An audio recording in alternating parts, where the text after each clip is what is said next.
C'est Ursule encore. Alors, je viens sonner la trompette une seconde fois aujourd'hui et je viens proclamer le retour de notre Seigneur Jésus-Christ.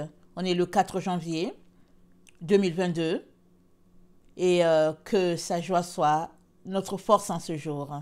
Amen.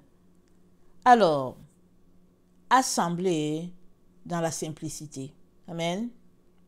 Voilà ce que le Seigneur me demande d'apporter. Il nous a assemblés dans la simplicité. Alors, si on regarde en ligne, on va voir plusieurs personnes en ligne. On les appelle des no-names, des gens sans nom, au fait. Des femmes, des ménagères, des jeunes, et puis voilà, des grandes-mères. Et vraiment, des personnes que dans la vraie vie d'une église, on ne verrait pas en train de parler. On ne les verrait pas en train de se tenir derrière un pupitre pour dire que hey, préparez-vous, c'est le temps, c'est le retour du Seigneur. Vous ne verrez pas ces personnes-là.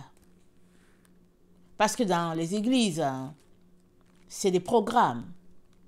Il y a ceci à faire, il y a cela à faire, et puis bon, et ils sont pris dans leur illusion, en train de partir, ils sont dans une roue, ils s'en vont.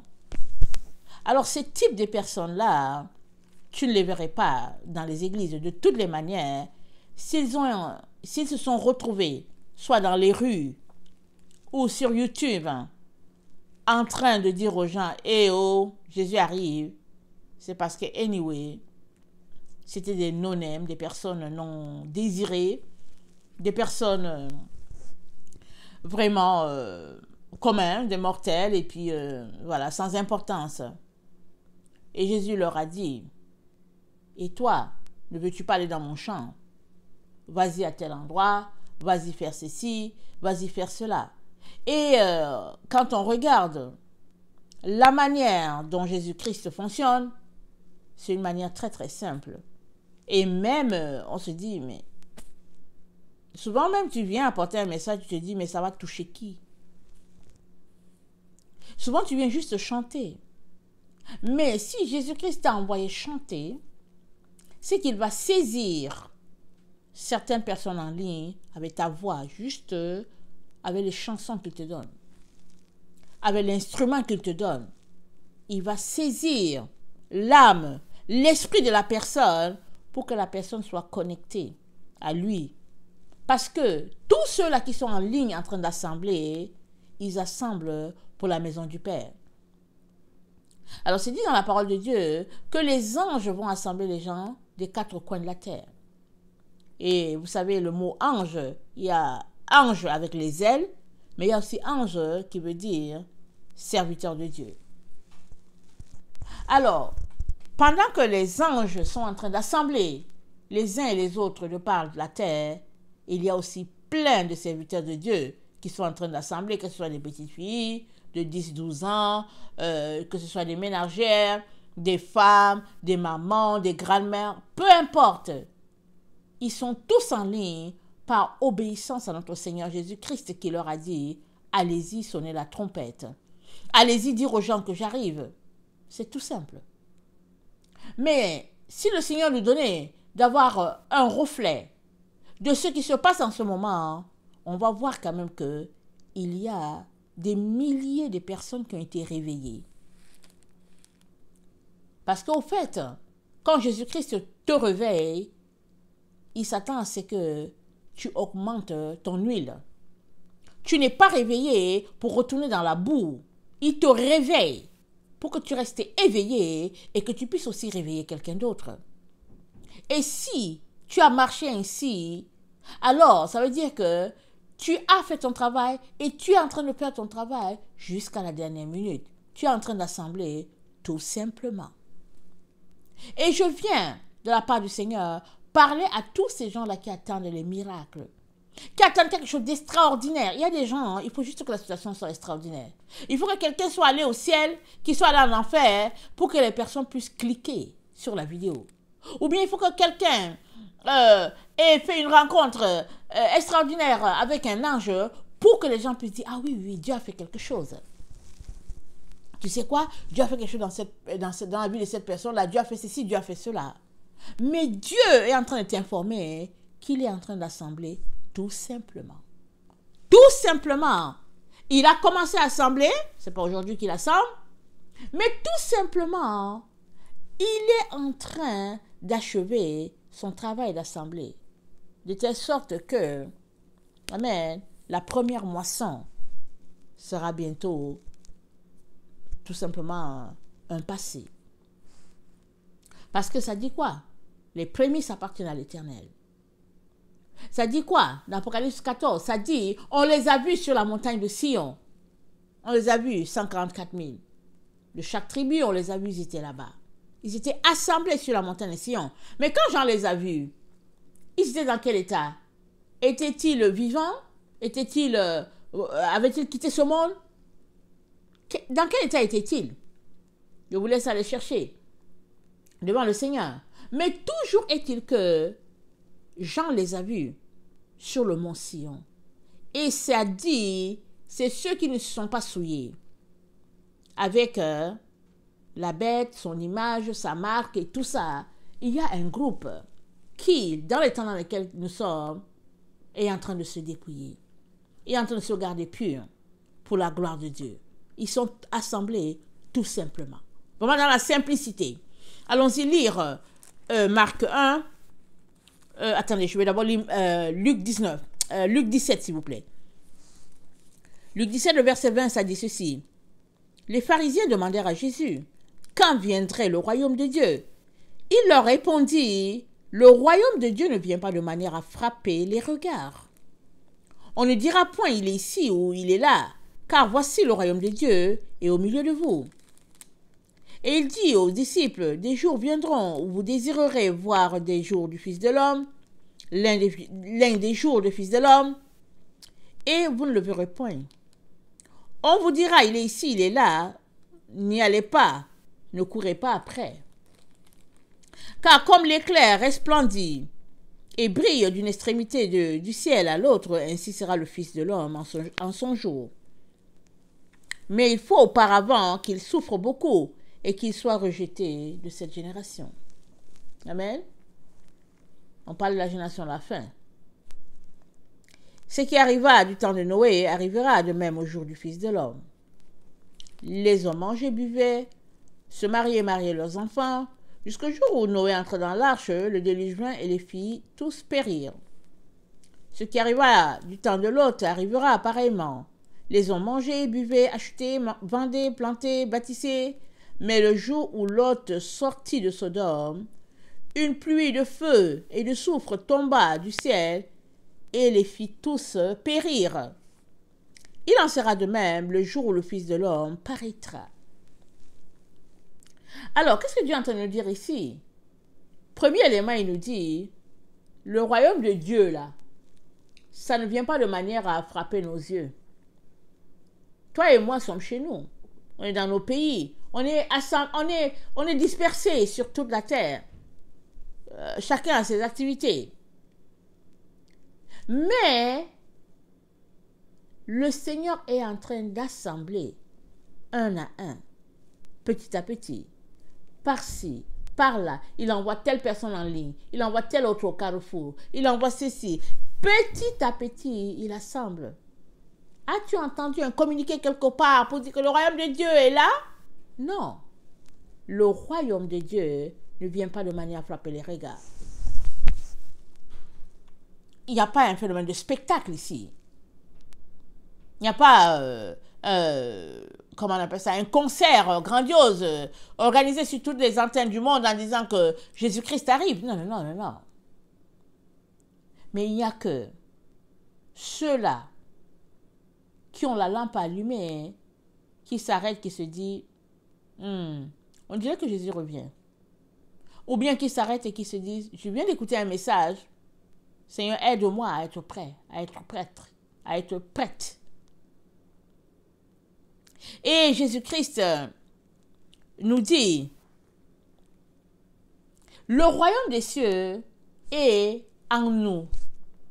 Dans certaines versions, c'est écrit au milieu de vous et en vous. Il est en train de nous dire que c'est là, dans ton être intérieur, que se trouve le royaume de Dieu. Et hier, j'étais en train de lire une conversation de Jésus-Christ à Thomas. Je pense qu'on n'a pas cette conversation-là. Et Jésus-Christ disait à Thomas, celui qui se connaît va connaître Dieu. Mais celui qui ne se connaît pas ne peut pas connaître Dieu. Et pendant que je lisais ça, j'ai tout de suite compris que te concentrer à te connaître débouchera sur ta connaissance de Dieu. Et ça, c'est vrai. C'est-à-dire que si, au lieu de prendre ton temps pour t'occuper des affaires des autres, au lieu de prendre ton temps à surfer sur Internet, sur la télévision, tu prenais plutôt ce temps à te débarrasser de certains caractères que tu as, de certaines émotions que tu as. Et si tu prenais juste ce temps-là à poser la question à Dieu, mais pourquoi est-ce que tu es sur la terre? Alors, cette question-là déboucherait sur une interrogation ou bien un dialogue avec Dieu.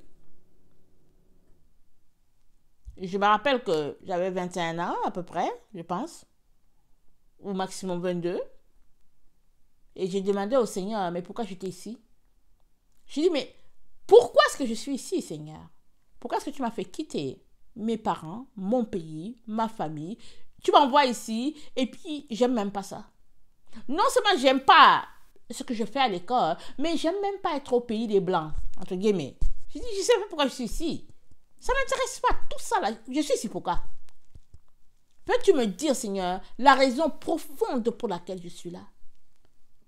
Mais au fait, je suis venue sur la terre. Pourquoi? Quelle est la raison que je suis là, en train de marcher, aller faire l'épicerie, en train de venir, aller à l'école, et puis bon, venir étudier parce qu'il y a un examen et tout.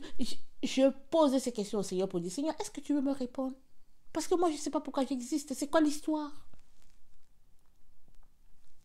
Alors, ces questions-là ont fait naître en moi cette soif de vraiment comprendre et chercher pourquoi je suis là.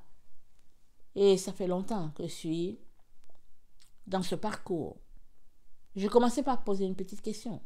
J'étais troublée, bouleversée. Vraiment quelque chose, vraiment pas vraiment... Je ne sais même pas si j'attendais une réponse.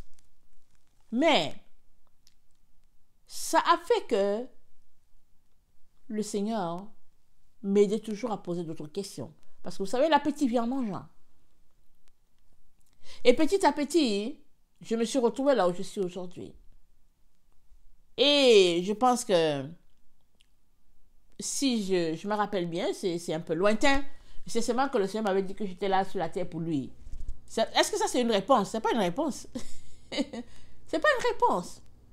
Mais si tu pousses plus loin, tu vas comprendre qu'il faut que tu t'accroches à lui pour qu'il puisse te dire, au fait, pourquoi tu es là. Parce que pour les enfants de Dieu, ils ne sont pas sur la terre par hasard. Tu n'es pas en Angleterre par hasard, tu n'es pas en Italie par hasard, au Japon, au Sénégal, au Cameroun. Tu n'es pas là par hasard. Tu es là pour quelque chose. Mais est-ce que tu prends le temps pour poser des questions au Seigneur pour savoir pourquoi tu es là? Alors, il dit, le royaume de Dieu est en vous. Il est à l'intérieur. Toi et moi sommes appelés à fouiller ou bien à fouiner ce qui est à l'intérieur de nous. C'est-à-dire que creuser pour savoir. Mais est-ce que ça c'est de trop? Est-ce que cette chose-là qui est là, le Seigneur aime ça? Comment je fais pour ôter cela? Et surtout, regarder à l'intérieur de nous amène à faire la distinction entre l'erreur et la vérité. À faire la distinction entre la lumière et les ténèbres. À faire la distinction entre le vrai et du faux. Parce que tu as besoin, à un moment donné, de savoir où se trouve la vérité dans tout cela. Mais si ton cœur est juste porté vers le matériel, ce parcours sera difficile pour toi. Et tu seras de ceux-là qui veulent à tout prix voir le royaume de Dieu de leur regard, parce qu'ils sont portés sur le matériel. Ils se sentent bien, ils se sentent arrivés. Il y a des gens, quand ils voient juste le matériel, ils trouvent qu'ils ont réussi. Mais que dit notre Dieu? Il dit que le monde dans lequel nous sommes a été créé pour plusieurs. Parce qu'ils sont dans les choses matérielles. Mais l'autre monde, il a été créé pour peu de personnes. Et ces personnes qui se retrouveront dans l'autre monde, c'est ceux qui auront refusé ce qu'offre ce monde. Et ils se retrouveront dans l'autre monde. Et ils seront étonnés de tout ce que le Seigneur aura préparé pour eux dans l'autre monde. C'est une affaire de choix, n'est-ce pas, finalement? Ça veut dire que dans ce monde où nous nous retrouvons tous, toi et moi avons la responsabilité de choisir où nous voulons orienter notre vie. Si cette vie d'ici est si importante pour toi, alors tu dépenseras toute ton énergie à accumuler, à courir après le matériel, à courir après un confort. Mais si plutôt ce qui t'intéresse, c'est de connaître Dieu, alors tu passeras ton énergie à le découvrir et tu te retrouveras de l'autre côté, dans cet autre monde qu'il aura apprêté pour ceux-là qu'il aime. Et le Seigneur nous dit que, comme l'éclair resplendit et brille d'une extrémité du ciel à l'autre, ainsi sera le Fils de l'homme en son jour. On est dans ce temps où Dieu va se manifester avec force et puissance, séparant, au fait, deux mondes, séparant un monde et le monde devient deux. Les enfants de lumière et les enfants de ténèbres. Les enfants de lumière se retrouveront dans le nouveau monde qu'on appelle le 8e jour. Mais en attendant que ça arrive, le Seigneur te dit, regarde dans ton cœur. Le royaume des cieux est là-dedans. Il est là-dedans. Il est ancré en toi. Mais ça dépend du temps et de l'énergie que tu concentres à chercher ce qui est en toi. Parce que la semence a été placée en toi. Je me rappelle très bien en 2013, j'étais vraiment dans une situation de grande confusion, de détresse. C'était quelque chose. Alors, je me rappelle bien l'endroit où j'étais dans la maison. Et le Seigneur m'a dit que la semence est en toi. Parce que vous savez, j'étais toujours prise avec cette affaire de savoir pourquoi je suis sur la terre. C'est quoi cette affaire-là, Seigneur? Cette affaire que je ne suis pas du tout tranquille, peu importe, c'est quoi? Qu'est-ce que je fais ici? Et le Seigneur m'a dit, la semence que j'ai placée, elle est en toi. J'ai dit, ah bon, mais elle est où? Mais elle est où, Seigneur, cette semence? Évidemment, je regardais ailleurs. Je ne regardais pas en moi. Je regardais ailleurs. Quand je me suis vraiment concentrée, vraiment, et vraiment, pour chercher cette fameuse semence qu'il dit qu'il a placée en moi, j'ai fini par savoir que c'était pas si loin. Il m'a donné la parole que je peux partager avec toi. C'est ça la semence qu'il a placée en moi. Il n'a pas placé autre chose. C'est juste ça. Il a fallu que je marche pour retrouver mon chemin, pour toucher à cette graine-là et pour avoir cette satisfaction-là, pour dire, oui Seigneur, merci, je suis arrivé. Juste répandre ta parole, tout simplement dans le cœur des uns et des autres, leur dire, eh oh, c'est le temps, hein, voilà ce que je suis appelé à faire. Alors, plusieurs sont dans la trompette. C'est simple. Mais qui les écoute? Qui les entend? Parce que ceux qui sonnent la trompette, ils la sonnent pour que toi aussi tu puisses sonner la trompette. Ils ne la sonnent pas pour dire qu'ils sont arrivés et toi pas. Mais non. Ils sonnent la trompette à tes oreilles pour que toi tu te réveilles et que tu puisses aussi aller la sonner dans l'oreille de quelqu'un d'autre. Et ainsi, petit à petit, les enfants de Dieu sont assemblés. Ils sont tellement assemblés qu'on est dans le temps où la porte sera fermée bientôt. C'est triste quand on parle de la porte qui sera fermée. Mais il faut que ça arrive. Pour que notre Dieu passe à l'autre étape. Mais il ne faudra pas que la porte se ferme en te laissant en arrière. Il faudra que la porte se ferme alors que tu as réussi à entrer dans l'enceinte. Où sont regroupés ceux qui attendent la transformation de leur corps en être incorruptible. Alors, ce qui arriva du temps de Noé arrivera au jour du Fils de l'homme. Les hommes mangeaient, buvaient, se mariaient leurs enfants, jusqu'au jour où Noé entra dans l'arche et le déluge vint et les emporta tous. On est là. Regardons autour de nous. Il y a déjà deux catégories de personnes. Elles sont bien distinctes. C'est là, l'évidence est là. Regardons. Il y en a qui vivent, qui jubilent, qui festoient, qui font tout. Et il y a un autre groupe qui est là en train de dire « Assemblez-vous, Jésus-Christ arrive ». Ce qui arriva au temps de l'autre arrivera. Et on est là en plein dedans. Il suffit juste de regarder les mœurs dans lesquelles nous vivons, dans lesquelles se retrouve la société pour comprendre dans le temps dans lequel nous sommes. Et le jour où Lot est sorti, ce jour-là, la pluie de feu s'est abattue sur la ville. Ça sera pareil. Le jour où Dieu mettra ses enfants en sécurité, ce même jour, les flammes de feu vont s'écrouler, vont tomber. Ce même jour, la terre sera secouée. Parce que Dieu aura décidé de mettre ses enfants bien-aimés en sécurité. Vous savez, avant de détruire, Dieu est passé par Abraham. Alors que Lot ne savait rien, Abraham a intercédé. C'est comme ça que Lot a été sauvé. Et chaque fois, avant de détruire, Dieu avertit. Il avertit. Souvent, on a l'impression que, ben non, il ne va vraiment pas détruire. Il est un bon papa d'amour et tout cela.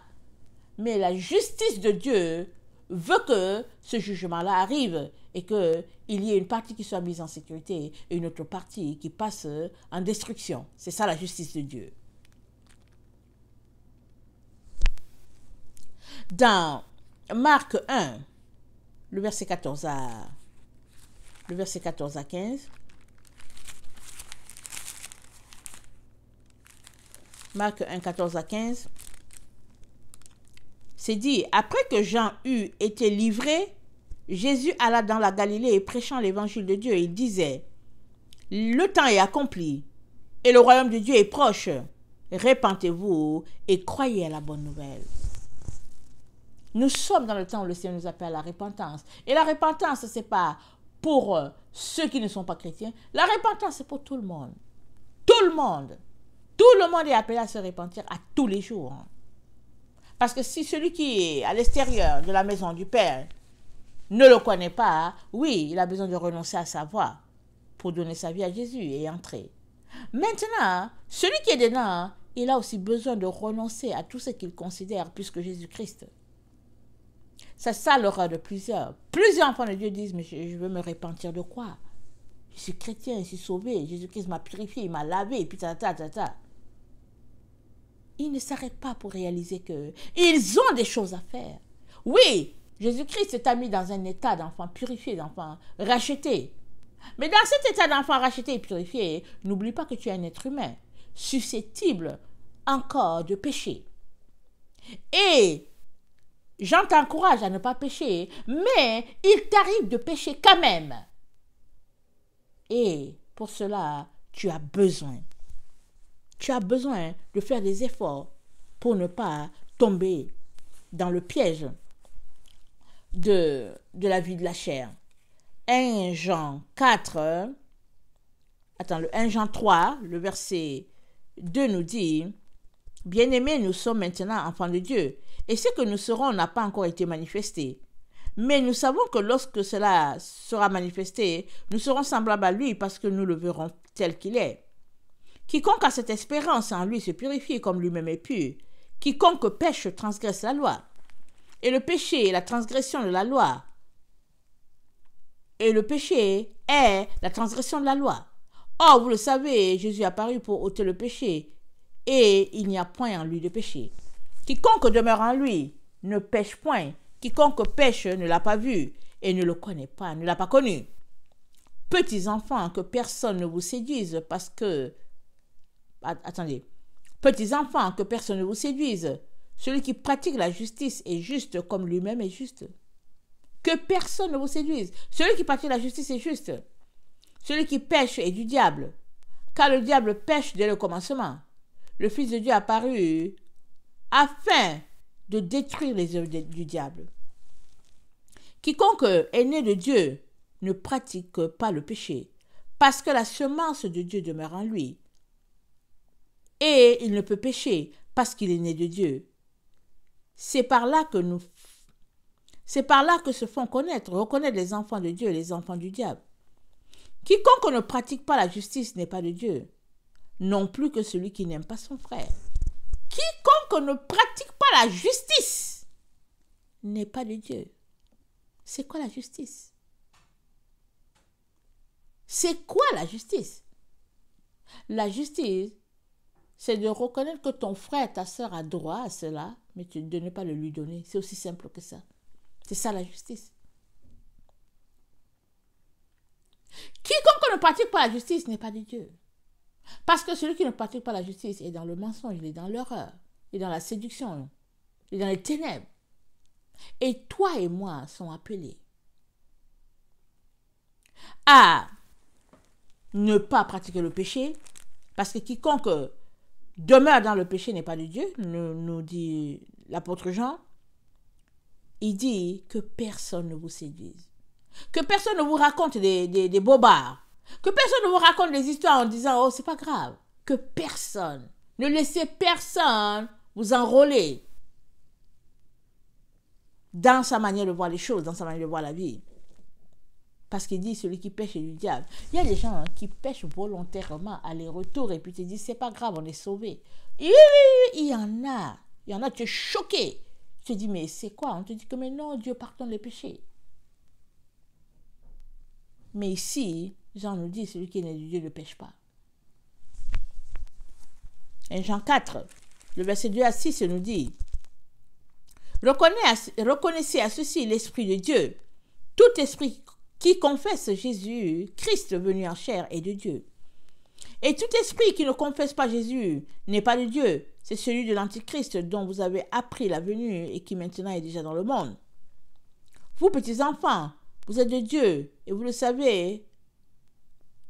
Vous petits enfants, vous êtes de Dieu et vous les avez vaincus parce que celui qui est en vous est plus fort que celui qui est dehors, celui qui est dans le monde. Eux, ils sont dans le monde. C'est pourquoi ils parlent d'après le monde et le monde les écoute. Mais nous sommes de Dieu. Celui qui est né, celui qui connaît Dieu, nous écoute. Celui qui n'est pas de Dieu ne nous écoute pas. C'est par là que nous connaissons l'esprit de vérité et l'esprit de l'erreur. L'esprit de vérité et l'esprit de l'erreur. Celui qui est de Dieu écoute les serviteurs de Dieu. Écoute toutes ces personnes-là que Dieu envoie de sa part. Mais celui qui n'est pas de Dieu ne les écoute pas. Il n'est pas capable de les écouter. Celui qui est de Dieu sait si une parole est divine ou bien si une parole est forgée par l'être humain. Et toi et moi sommes appelés par notre Dieu à marcher selon l'esprit de la vérité, pas l'esprit de l'erreur. Parce que l'esprit de l'Antichrist, c'est un esprit contraire à tout ce que Dieu veut, à tout ce que Dieu fait. Voilà pourquoi le dragon se dresse contre la femme. Parce qu'il a l'esprit de l'Antichrist. Il est en opposition, l'Antichrist est en opposition à tout ce que Jésus-Christ a établi. Et bon, quand tu viens chrétien, tu ne sais pas. Tu entres dedans, tu te dis, bon voilà, d'accord, on va marcher comme ça. Mais si tu es de ceux-là qui lisent ta Bible, très vite, tu vas voir qu'il y a à peu près, il y a beaucoup d'erreurs, il y a beaucoup d'abus. Et tu es dedans. Alors, je viens vous dire que n'attendez pas un phénomène grandiose. Vous qui êtes toujours en train d'attendre pour savoir si c'est vraiment le temps de la fin. Nous y sommes. Ça n'a pas été compliqué. Dieu s'est mis à assembler. Depuis combien de temps il assemble? Je ne sais pas, mais il assemble. Et pendant qu'il a commencé à assembler, lui seul il sait qui est la première personne qu'il a dit d'aller sonner la trompette, parce que cette personne-là annonçait effectivement ou bien ouvrait le bal pour la fin des temps. Lui seul il sait. Mais toujours est-il que chaque jour, il ajoute et rajoute des personnes pour sonner la trompette. C'est simple. pas compliqué. Il n'y a pas de fanfare qui passe quelque part et puis les gens disent que ouais, Jésus-Christ. Non, non, non, c'est simple. Et pourtant, nous sommes assemblés. Et la porte va bientôt se fermer. Alors, Jésus-Christ est en train de te dire qu'il est très important que tu sortes de tes rêveries, que tu sortes de tes doutes, que tu sortes de ton illusion, pendant que tu es en train de dire, mais est-ce que c'est même vrai? Il y a des gens, quand ils ont entendu qu'il y avait une certaine maladie qu'il fallait se protéger et qu'il y avait de l'opposition, ils ont dit que ouais, mais dans quel siècle est là il y a eu aussi une situation comme ça et puis les gens se sont comportés ainsi, donc vraiment il n'y a pas de quoi s'inquiéter, de quoi s'alarmer. Les gens ne s'arrêtent pas pour savoir, Seigneur, est-ce que c'est une situation spirituelle ou bien est-ce que c'est une situation juste matérielle qui est là? Ils ne s'arrêtent pas pour dire, Seigneur, est-ce que tu veux me dire quelque chose? On parle, j'ai entendu un témoignage de quelqu'un qui priait pour demander au Seigneur, Seigneur, est-ce que je dois prendre le liquide ou pas? Et l'autre, chez lui, c'est rien. Il arrive, il lui dit que bon, le Seigneur te dit de ne pas prendre le liquide. Il dit, mais pourquoi tu me dis ça? Il dit, mais moi, je ne sais pas, le Seigneur m'a dit de te dire de ne pas prendre le liquide. Et l'autre était tellement joyeux, content et tout. Et après, il lui a dit, au fait, voilà quelques jours que je prie. J'ai pris le temps de jeûner et de prier pour demander au Seigneur ce que je dois faire pour moi et ma famille. Et Dieu a répondu, simplement, tranquillement, pour lui dire, ne va pas dans ce sens-là. Ne va pas dans cette direction-là. Alors, est-ce un père? Oui, c'est un père. Mais il va te donner en fonction de ton récipient et en fonction de ta soif. Si tu ne veux rien savoir de lui, fine, ne te dérange pas. Il y a des gens qui ne veulent rien savoir. Dès qu'ils sont devant une situation, ils ont déjà la solution, ils ont déjà tout établi, et puis ben voilà. C'est ça. Par contre, il y a d'autres, devant une situation, que la pression soit forte ou pas, ils disent toujours, qu'est-ce que tu veux que je fasse, Seigneur? Qu'est-ce que tu me dis? Et nous sommes là, à ce carrefour-là, en train d'être regroupés, amen, d'une manière simple, tranquille. Et tranquille comme ça, ce jour-là aussi viendra. Et avec tous les fracas décrits, c'est là que les gens vont se réveiller pour dire, hey, on dirait que c'était vraiment vrai. Mais il sera trop tard pour un bon groupe de personnes. Ceux qui auront passé leur temps à contester, ceux qui auront passé leur temps à essayer de prouver, à prendre les choses pour dire, attendons, essayons de voir. On n'a pas le temps pour ça. Amen. On a juste le temps d'aller devant Dieu pour dire, Seigneur, ouvre mes yeux. Seigneur, aie pitié. Seigneur, je n'arrive pas à croire qu'on est vraiment dans le temps de la fin. Mais aie pitié, ouvre mes yeux, aide-moi, Seigneur. Parle-moi, Seigneur, rapidement. Seigneur, je veux savoir parce que mon cas, ma situation est grave. C'est parce que je suis de l'autre côté, Seigneur. Je suis du côté du dragon, Jésus. Parle-moi. Si tu es sincère, Jésus va te répondre. Mais si tu veux aussi des preuves scientifiques et tout, mais tu attendras longtemps. Apocalypse 22, le verset 14-16 nous dit, « Heureux ceux qui lavent leurs robes afin d'avoir droit à l'arbre de vie. » Nous sommes en train de laver nos robes en ce moment. Nous sommes en train de nous dépouiller. Nous sommes en train de nous sanctifier. Nous sommes en train de laisser toutes ces choses que Dieu n'aime pas et en train de pratiquer ce qu'il aime. Alors, il dit, « Dehors les chiens, les enchanteurs, les impudiques, les meurtriers, les idolâtres et quiconque aime et pratique le mensonge. Moi, Jésus, j'ai envoyé mon ange pour vous attester ces choses dans les églises. Je suis le rejeton de la postérité de David, l'étoile brillante du matin. » Alors, dans la présence de Dieu, il n'y aura pas les chiens, il n'y aura pas les enchanteurs, il n'y aura pas les impudiques, les meurtriers, les idolâtres. Est-ce que c'est parce que Dieu ne les a pas assemblés? Ils ont entendu la trompette comme tout un chacun. Mais ces esprits-là les bloquent d'entendre, les bouchent les oreilles, les aveugles, à tel point qu'ils ont toujours l'impression que c'est plus tard, que ce sera bientôt. Ils ont toujours l'impression que, oh non, il ne faut pas exagérer, c'est pas encore le temps, que tel spécialiste aurait dit ceci et puis tel spécialiste aurait dit cela. Mais on est juste dans le temps où c'est d'esprit à esprit que ça se parle. C'est d'intimité à intimité que Jésus-Christ alerte ses enfants. C'est dans le secret, c'est de secret à secret. Alors les gens communiquent par télépathie. Jésus-Christ et ses enfants. Ils sont là et puis ils se disent beaucoup de choses. Et si toi, tu n'es pas en train de développer ce type de relation-là, tu te feras voler tout ce que le Seigneur te donnera. Parce que pendant qu'il te dit, assemblez-vous, il y a quelqu'un d'autre qui dit, oh, ne l'écoute pas, c'est pas le temps. Pendant qu'il dit, au fait, voilà ce qui va arriver, il y a quelqu'un d'autre ici qui va te dire, oh non, n'écoute pas. C'est la confusion la plus totale sur la terre. Nous y sommes.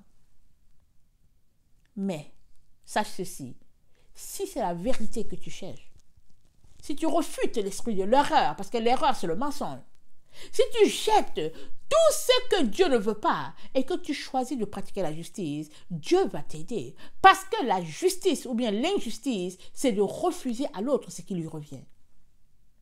Souvent on a l'impression que c'est rien de grave. Mais devant Dieu, c'est quelque chose de très grave. C'est une erreur fatale qui te placera dans le camp du dragon. Parce que dans le camp du dragon, ce n'est pas la vérité qui est importante. Dans le camp du dragon, c'est de savoir qui va régner sur l'autre. Alors c'est fait de caste en caste, du plus haut au plus bas, à tous les niveaux. Il faudrait qu'il y ait quelqu'un qui se démarque pour écraser les autres. C'est ça la politique du dragon.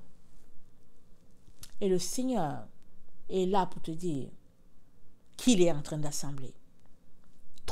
Tout tranquillement, tout simplement, vraiment dans la manière qu'on ne peut pas imaginer, mais il te dit qu'il est en train d'assembler. Et si tu fais l'erreur de chercher à savoir quels sont les diplômes que ces gens-là ont, qui les a envoyés, et puis si tu fais l'erreur de te mettre dans une telle situation, tu seras tout simplement perdu. Tu seras encore plus confus. Moi, je te demande tout simplement de venir devant Dieu pour lui dire, Seigneur, aide-moi à être assemblé. Aide-moi à laisser tomber mes doutes. Aide-moi à laisser mes argumentations. Aide-moi à laisser toutes ces choses-là, Seigneur, afin que je puisse être prêt au moment. Il y a des gens qui pourront échapper, comme le monsieur qui a échappé à la croix. À la dernière minute, il a dit, Jésus-Christ, souviens-toi de moi. Quand tu seras dans ta gloire, il a dit, aujourd'hui même, tu seras avec moi au paradis. Mais il y avait l'autre à côté. Il était malfaiteur. Il savait qu'il mourrait, mais il a quand même profité pour insulter Jésus. On est dans les temps comme ça. Alors, si tu veux être assemblé, crie à Dieu et tu verras ce qu'il fera pour toi. Il t'aidera.